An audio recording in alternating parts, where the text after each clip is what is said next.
Well, good evening, good people. Mark Holmes here, and as always, I want to say thank you all for watching, commenting, subscribing, and being part of the Joe Boo Sports Report. Without you guys, as well as you ladies, you know that this literally does not work.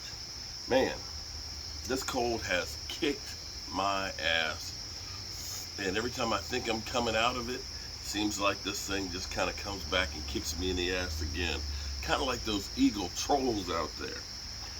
So the Dallas Cowboys now are officially finished with Oxnard. They had a walkthrough today. Tomorrow we'll be talking about practice, not the game. We'll be talking about practice with the Chargers.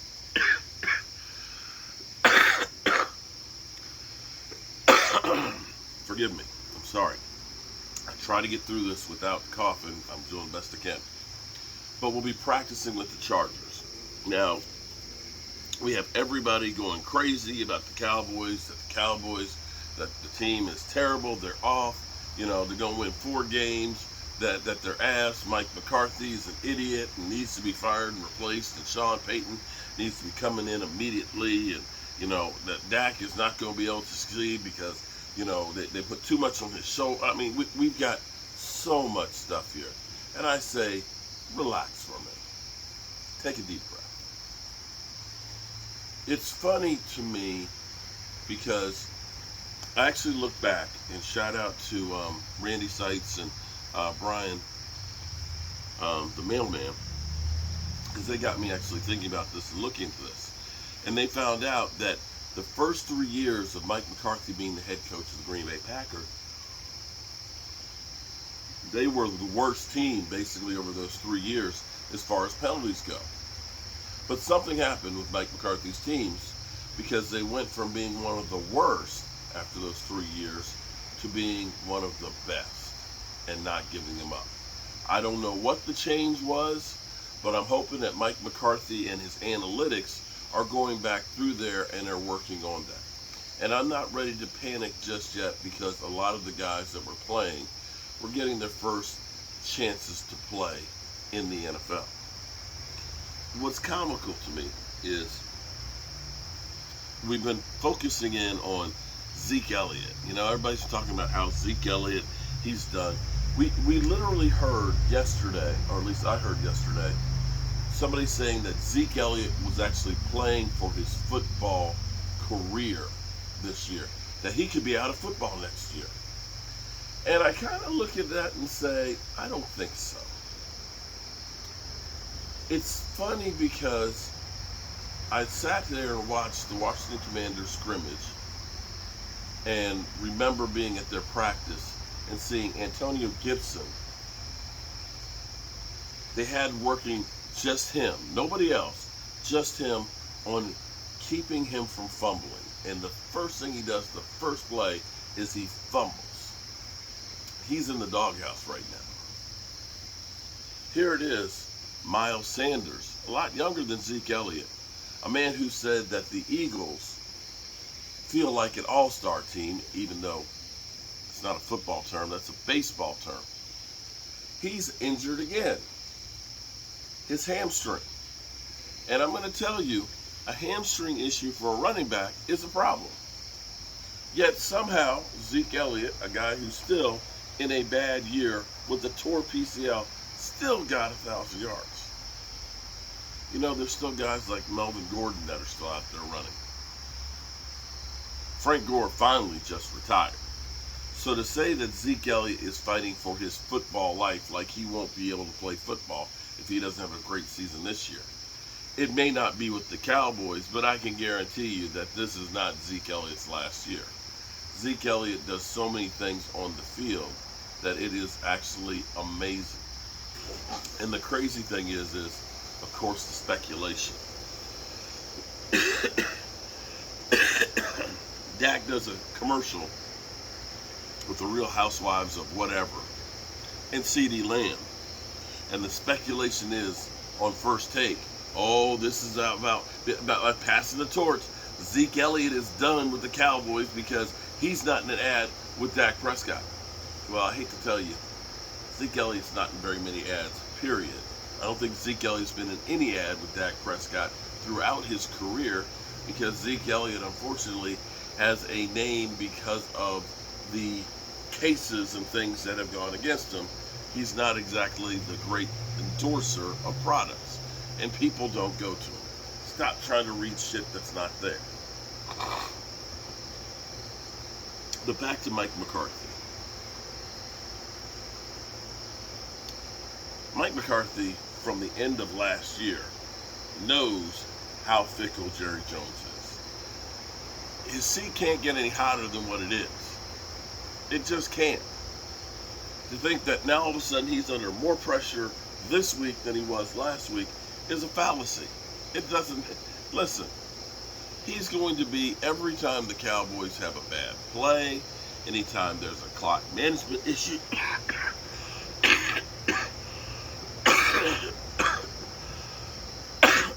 excuse me, anytime they lose a game, everybody is going to default to Mike McCarthy on the hot seat.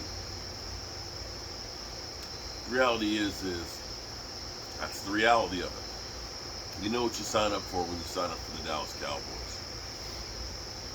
The thing that's interesting to me, because ultimately the head coach typically isn't the hands-on guy. He is the CEO that oversees the philosophy of what we're trying to do, which may be from Jerry Jones's head to Mike McCarthy to his coordinators. Hold on.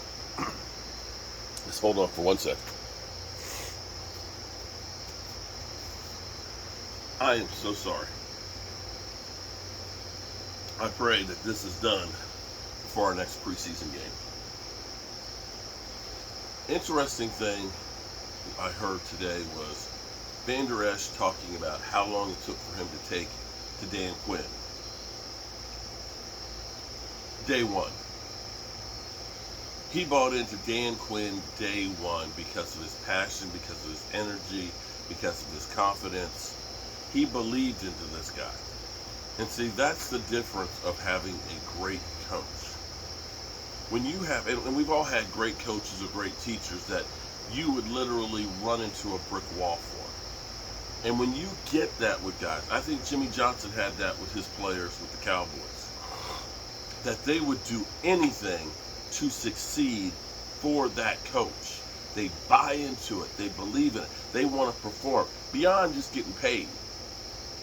They want to succeed for that guy. They want that guy's approval.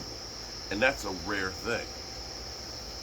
That's the thing I would hope that Kellen Moore is taking notes on Dan Quinn and his style. Dan Quinn, you see him as the casual fan there watching practice. He is there with the guys. He's there hands-on. He's teaching. He knows when to hold them. He knows when to put a foot in their ass. He knows what to do with getting the most out of those players. Kellen Moore seems to be more standoffish, more cerebral. But see, you got to be the motivator as well. And I'm hoping that Kellen Moore takes note of what Dan Quinn does and enables some of that. Because I'm not saying that Kellen Moore does not understand the X's and O's. He does. But you've got to get the players to buy in and believe what you're selling. We had basically the same players for the most part, from Mike Nolan to Dan Quinn, that literally turned themselves around because they believed in what Dan Quinn was doing. Before, man, this shit ain't gonna work. And if you don't believe in it, it's not gonna happen. That's why I always say, stop the negativity in your life. I have been fortunate in my life to do some really cool things. Things that I can't believe that I actually been able to do. But in order to do those things, to make them happen or make them succeed, you have to believe that they can actually happen. You have to have confidence in yourself and a belief that I will be able to do this. And from there, you get the drive and the passion to make it come real. If you don't think that something is actually possible, Why are you working on trying to make it become a reality? You're not going to put full force in it. You're just not. And see, that's the way I live my life. I always believe that you don't fail, you just give up.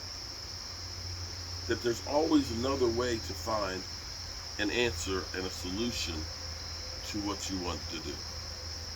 And that's been me my whole life. I'm not that bright, I'm not good looking, I'm old, I'm ugly, but I tell you what, there will be very few people that will outwork me when I want something done. And that's the drive you need if you ever want to be successful. And that's the drive that Kellen Moore needs to get with these players if we're going to be successful. I believe that Dan Quinn is definitely the right man for the defense. I hope we prove that Kellen Moore will be the right guy for the offense. And I actually think that Mike McCarthy is going to get the penalty situation turned around because, well, he did do it one time before. And at this moment, me crying and moaning and bitching and everything else, it's not going to change it. You hope for the best, expect the worst, and you're never disappointed. So tomorrow, practice with the Chargers. Let's hope nobody gets hurt. You know how we always roll, guys. Make sure you tell the ones you love them. Because you might not get the chance again. And check up on people. Because you don't know what somebody may be going through or if they're actually okay. My nephew, it turns out he actually died a couple of days before he was found. And they don't know what he died from. No signs of foul play or anything like that, and so on. But check up on people. Make sure people are okay. And when you ask them, say, how are you doing? When they say fine, say, how are you really doing? Try and get at it a little deeper.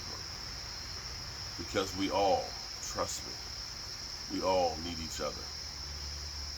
Have a great night, everybody. And God willing, I'll see you tomorrow.